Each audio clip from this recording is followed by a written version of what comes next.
Deep in the heart of the Karakum Desert in Turkmenistan lies one of the most mysterious and haunting places on Earth, the Darvaza Gas Crater, more famously known as the Door to Hell. At first glance, it looks like something out of a science fiction movie, a massive, glowing pit of fire that has been burning non-stop for more than 5 decades.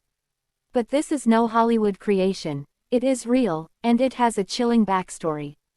The story begins in 1971, when Soviet geologists were drilling for natural gas in the desert. During their exploration, they accidentally struck an underground cavern filled with methane.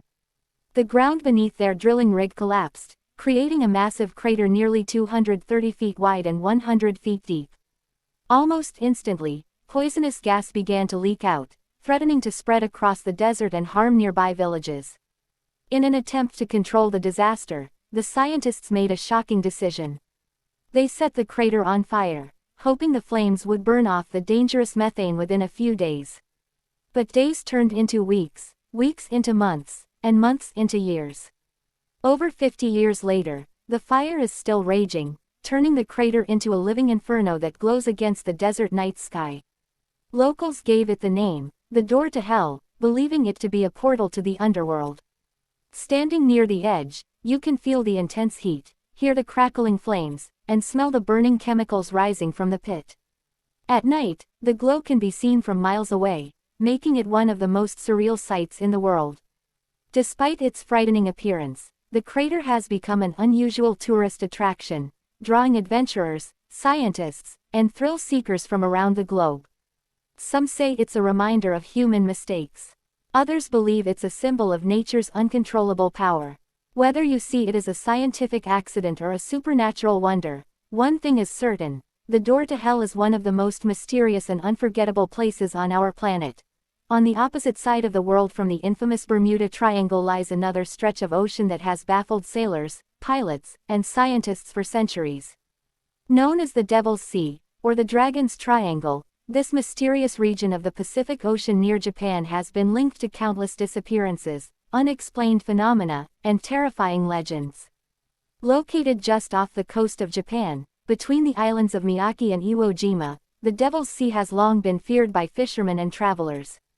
Stories date back hundreds of years, with ancient Japanese records describing dragons of the sea that would suddenly rise from the water and swallow entire ships.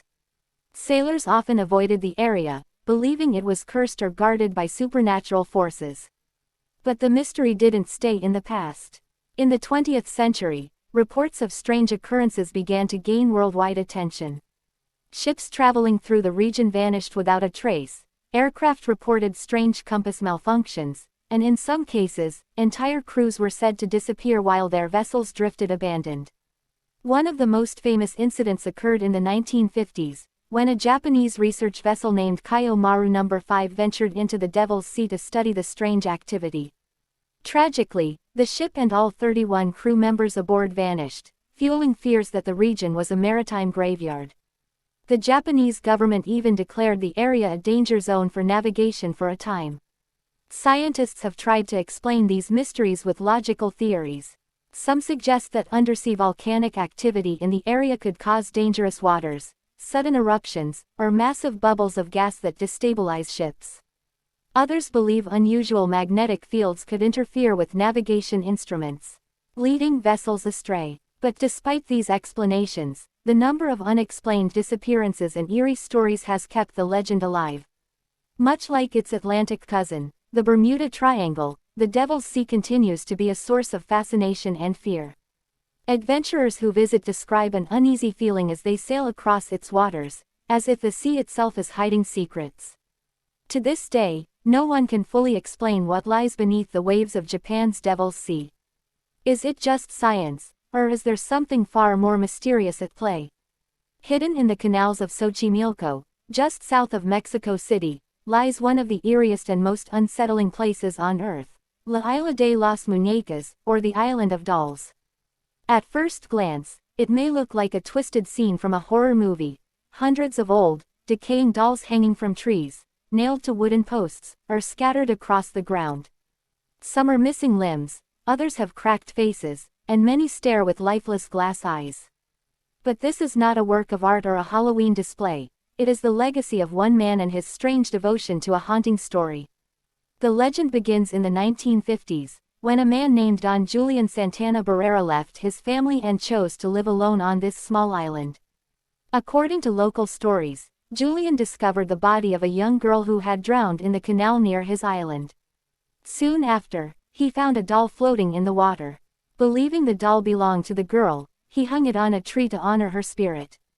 But this was only the beginning. Julian claimed he began hearing whispers, footsteps, and the cries of a young girl around the island. Convinced that the spirit of the drowned child was restless, he started collecting dolls from garbage piles, markets, and even as gifts from visitors. Each doll he hung was meant to appease the spirit, but instead, the island grew more terrifying with every passing year. Over the decades, the island transformed into a macabre shrine. Dolls with missing eyes, headless torsos, and broken limbs dangle eerily from branches, swaying in the wind. At night, the place becomes even more chilling, as shadows dance across the trees and the cracked faces of the dolls seem to watch every move. Locals claim the dolls are possessed, with some swearing they've seen them blink, turn their heads, or even whisper. In a strange twist of fate, Don Julian himself was found dead in 2001, drowned in the same spot where he claimed the girl had died decades earlier. Many believe his spirit now lingers among the dolls, making the island even more mysterious. Today, the Island of Dolls is a popular yet haunting tourist attraction, drawing thrill seekers, paranormal investigators, and curious travelers from around the world. For some, it's a place of tragedy and respect. For others, it's a nightmare come to life. In northern Tanzania, near the border with Kenya, lies one of the most hauntingly beautiful yet deadly lakes in the world, Lake Natron. At first glance, it appears stunning, with its shimmering red and pink waters reflecting the African sun. But behind its striking beauty lies a deadly secret. Lake Natron is so alkaline and corrosive that it has earned the chilling nickname, the Stone Lake. The strange color of the lake comes from the high concentration of sodium carbonate and other minerals, washed down from surrounding volcanic hills. During dry seasons, the water becomes shallow and extremely salty, creating the perfect conditions for salt-loving organisms that give the water its blood red or bright pink hue. The lake looks almost otherworldly, like something from a science fiction landscape. But what makes Lake Natron truly terrifying is its effect on animals. The water is so alkaline, sometimes reaching a pH of 10.5, that it can burn the skin of creatures that come into contact with it. Birds and bats that mistakenly dive into the lake often don't survive. Their bodies are preserved by the minerals, turning them into eerie, statue-like figures, as if nature itself has turned them to stone. Photographs of these petrified animals show them frozen mid-flight or mid-step, a haunting reminder of the lake's deadly power. Despite its reputation, Lake Natron is not entirely lifeless. In fact, it is the primary breeding ground for lesser flamingos in East Africa.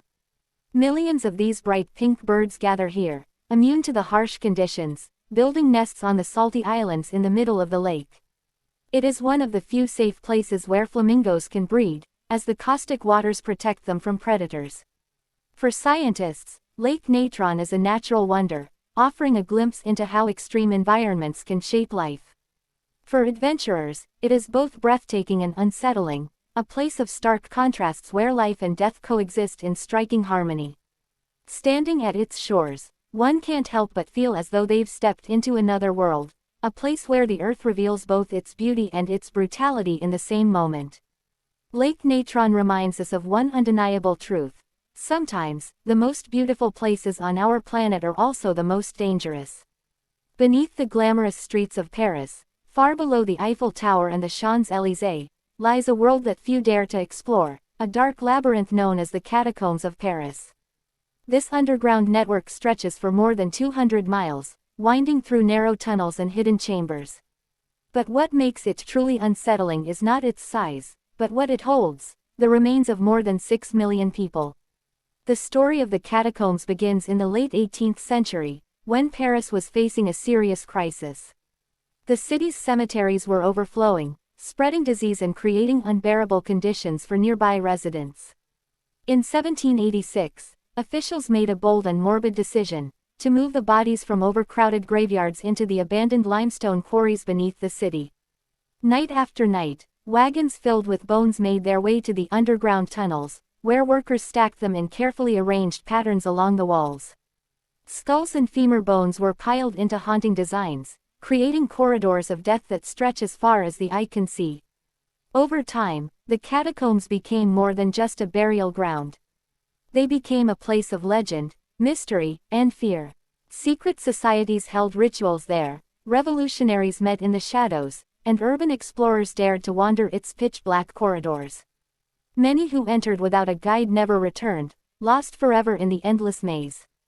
Even today, only a small portion of the catacombs is open to the public, the rest remains sealed off, patrolled by police to keep thrill-seekers out. But the catacombs are more than just a tomb. They are a chilling reminder of Paris's history, its struggles with life and death, and the hidden world beneath one of the most romantic cities on Earth. Tourists who visit describe the eerie silence, broken only by the dripping of water through stone ceilings. The air is damp and cold, and the sight of endless walls of bones leaves many with a shiver they'll never forget. To walk through the catacombs of Paris is to step into another world, one where the line between the living and the dead blurs, and where the beauty of the city above feels a lifetime away. It is a city beneath the city, a city of the dead.